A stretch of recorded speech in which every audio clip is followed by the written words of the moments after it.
दोस्तों नमस्कार।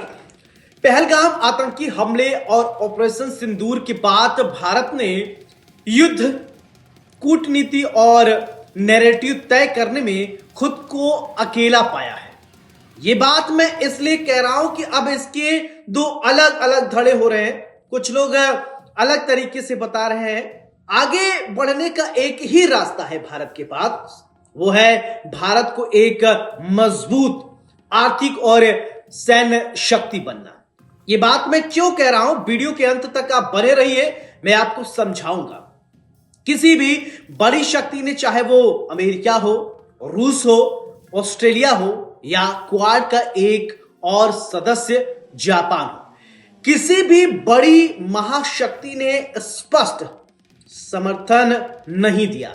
ऐसा मैं इसलिए कह रहा हूं कि ऑपरेशन सिंदूर के दरमियान आपने देखा कि आखिरकार क्या हुआ। राष्ट्रों का कोई स्थायी मित्र या शत्रु बहरहाल नहीं होता, केवल स्थायी हित होते हैं। पहलगाम और ऑपरेशन सिंदूर के बाद एक बात जो बिल्कुल सटीक है, साफ है, वो साफ हो चुकी है, वो ये कि भारत अकेला है। युद्ध में, कूटनीति में, नैरेटिव बनाने में। लिहाजा आगे अगर भारत को बढ़ना है तो वो मान के चले हम अकेले हैं। लिहाजा आगे का रास्ता एक मजबूत आर्थिक और सैन्य शक्ति बनने का है। बाकी सब कुछ अपने आप हो जाएगा, ये बात आप विश्वास रखिए। भारत महान देश है, इसमें कोई गुरेज नहीं है। एक पुरानी कहावत है कि राष्ट्रों का कोई स्थायी मित्र या शत्रु नहीं होता, केवल स्थायी हित होते हैं, जो पहले भी सच थी और अब भी ज्यादा उपयुक्त है।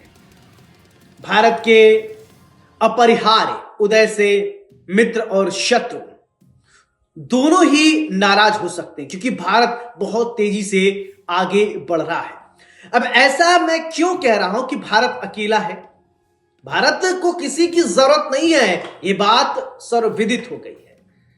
अब आपने देखा ऑपरेशन सिंदूर के बाद इजराइल भारत के साथ खड़ा रहा, चीन पाकिस्तान के साथ किस तरीके से खड़ा रहा, तुर्की किस तरीके से खड़ा हो गया, और फिर इसके बाद अजरबैजान छोटा सा देश वो भी खड़ा रहा। भारत को वैसे किसी की जरूरत नहीं है। भारत अपने आप में बहुत ही कैपेबल, शक्तिशाली देश है, आत्मनिर्भर देश है।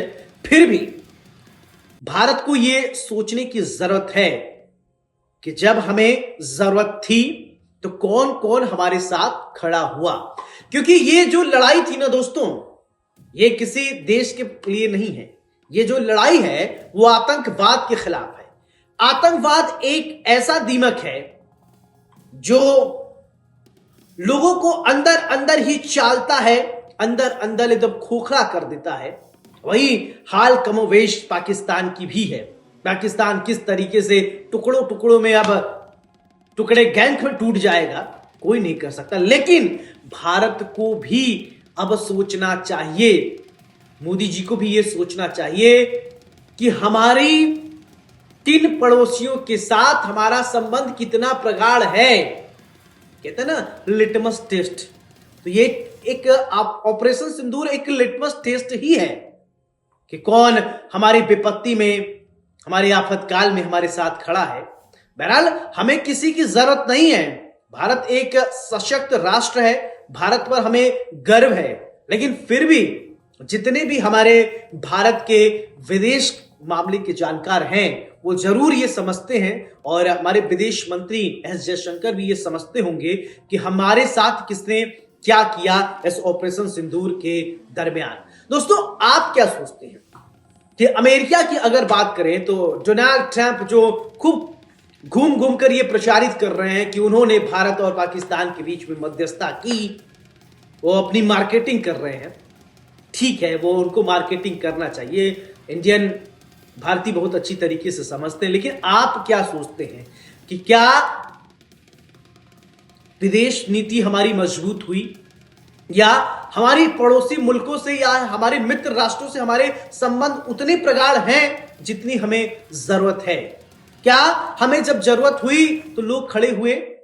इन बातों को ऐसा नहीं है कि किसी तरीके की प्रोपोगेंडा है, लेकिन मन में सवाल, और आपके भी उठते होंगे, मेरे भी मन में ये सवाल था, इसलिए आपसे ये सवाल साझा किया। आप हमें कमेंट करके जरूर बताइए, क्योंकि दर्शक का व्यू हमारे लिए बहुत इंपॉर्टेंट है। हो सकता है कि आप बेहतर तरीके से हमें समझा सकते हैं, और अगर आप जो अच्छी बातें हमें समझाएंगे, अगले वीडियो के पार्ट में हम उस पर चर्चा करेंगे, आपसे साझा करेंगे। तो प्लीज आप हमें कमेंट करके जरूर बताइएगा कि आखिरकार भारत का सच्चा दोस्त कौन है। इस बात पर चर्चा होनी चाहिए, क्या असल मित्र कौन है। नमस्कार दोस्तों।